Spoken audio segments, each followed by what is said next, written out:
So the real master truly is also hard to find. And I hope he or she won't beat you up like Mahākāśyapa did to Milarepa, and they just give you enlightenment immediately, the way I give it to my own disciples.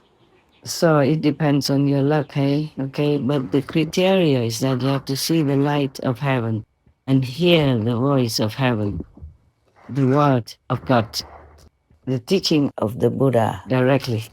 That's the criteria. Mm.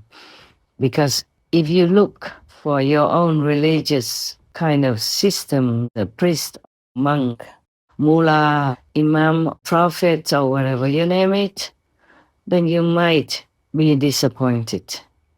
Because as I said, like the river, it runs elsewhere. It doesn't stay in that same place all the time. After a while, it disappears underground and then it emerges again elsewhere. So enlightenment is what you seek, not the outer appearance of someone who should impart that enlightenment to you. It may be in the same religious system, it may be in the same place, but it's not necessarily like that. So you have to truly yearn for enlightenment, be humble, be sincere, be longing. And when you're ready, a master will appear for you. God will make a master appear to you somehow, directly or indirectly, through somebody or through a book, television, radio, or a CD. You have to have such intuition in your longing heart and be sincere. Then you will find a master, or the master will find you. And when you found one, then stick to him, her. Just stay with him, her, and practice only what the master told you. Nothing more, nothing less. Don't look to the other meadow. Just stay put where your grass is green and comfortable. Even though the neighbor's grass may look greener, it may not be so. It's just the illusion. It's just the condition. It's just your expectation. It's just like in the desert, sometimes you look in the distance and you appear to see a lake or a pond of water. But when you get there, there's nothing.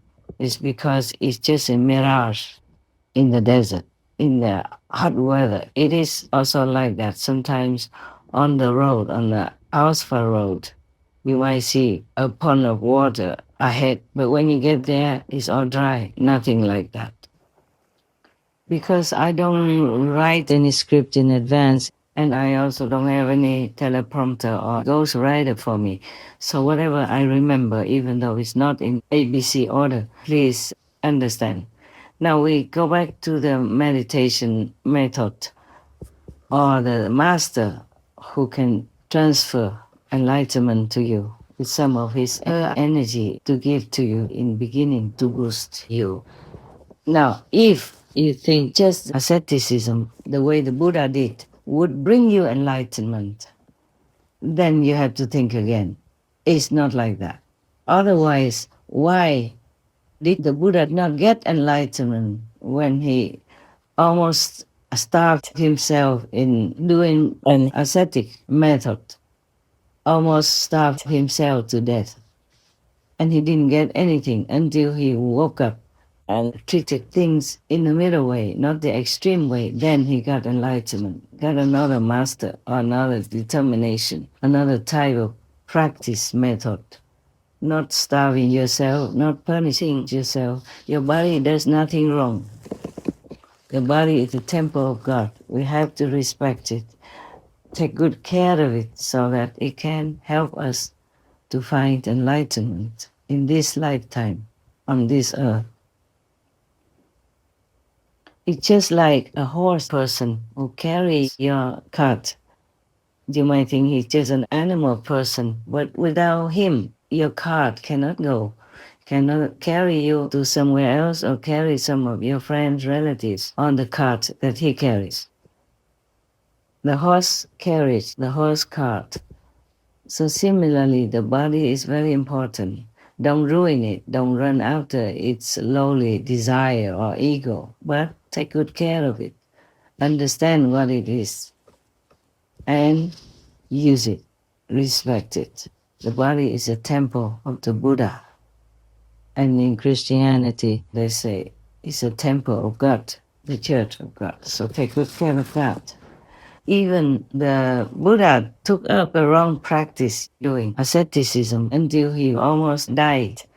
He was almost dead because of the wrong practice. Didn't give the body enough nutrition even. Many people do that and they die also pitifully. Recently also, one person tried to not eat anything and then just died. Breatharianism, you have to know how, you have to have expert guidance, otherwise don't try. Okay, huh? Yeah. I was just a young and impulsive person, so when the hour teased me like I ate too much, one meal is equivalent to 3 meals. But it's not that true. Anyway, it doesn't matter. Even if it's true, so what? But then after he said that, I stopped eating. And then he panicked. After a while, I kept panicking and asking. Well, I was okay, I continued to do all the temple's work and helped him to transcribe what he spoke into the recorder. Nothing happened to me. And I never felt weak. I never felt ill. I never felt desire for any food, even though I had to cook for them and it was arrayed in front of my eyes all the time. But I never felt hungry. I never felt desire for food. I just felt like I didn't exist in this world and that I walked on cloud nine. Everything was so light, so light, so light, so impossible not to be happy. But then I started to eat again, and the first meal tasted like straw, dry hay or something. It didn't taste like food. And I could have continued forever even, because nothing happened to me. I stayed breatharian for that long. Nothing happened. But finally, I gave up. Just bored. Had not enough things to interest me to continue with the breatharian method. Now you can also drink water. You be waterian or fruitarian. It doesn't always have to be breatharian. And you could be. You could also go without food, but you have to prepare. Yeah, you might get very weak. When I was breatharian, or even when I went back to one meal a day or before that, I never felt any trouble. I lived, but I felt like it was without my body. I walked, but it felt like it was without my feet. I talked, but it seemed like I didn't have a mouth to do that. It was just a very funny situation, hard to describe. I didn't eat anything those days, and I felt okay. Then afterward, the master reappeared, and I thought, oh, that must be it. It must be the master who needs the food to save money. So he doesn't want me to continue to eat. So he teased me like that so that I would feel bad and I would not want to be a nun anymore. And then he would replace me with a monk that he brought here.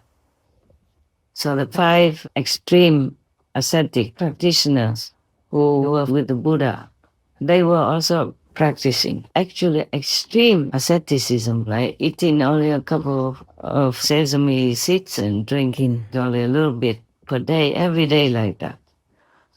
And originally they looked down on the Buddha because they thought he was so weak, he just left in the middle like that. He was not good.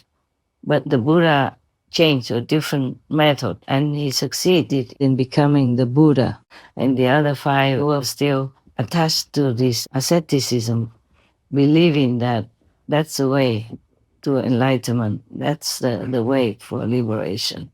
That is not correct, not correct at all. Even if you eat nothing, you might not be able to get enlightenment. You must have a master.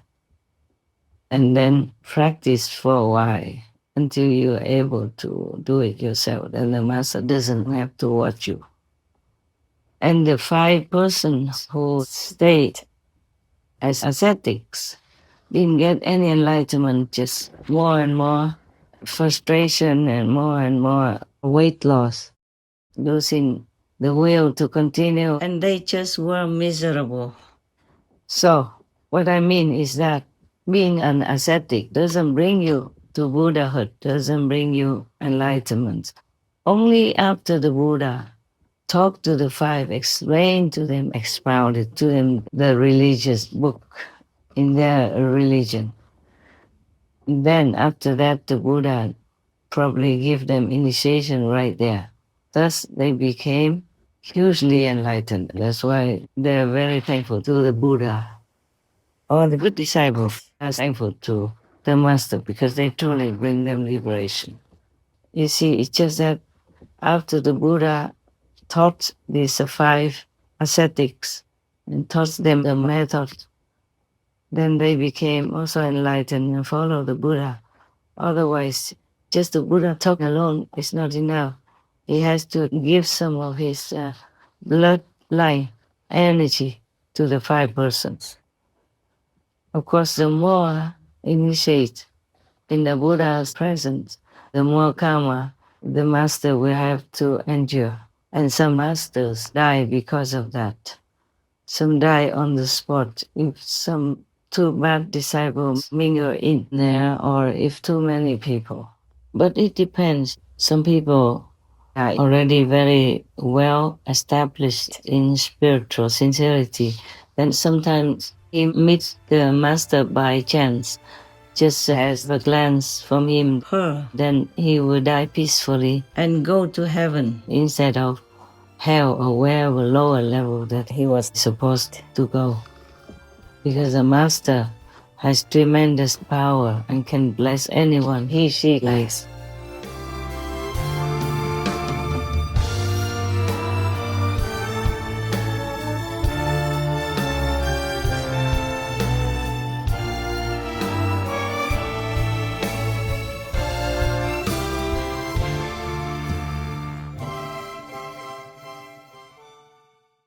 Supreme Master Ching Hai, vegan, is a world-renowned spiritual teacher, humanitarian, and artist.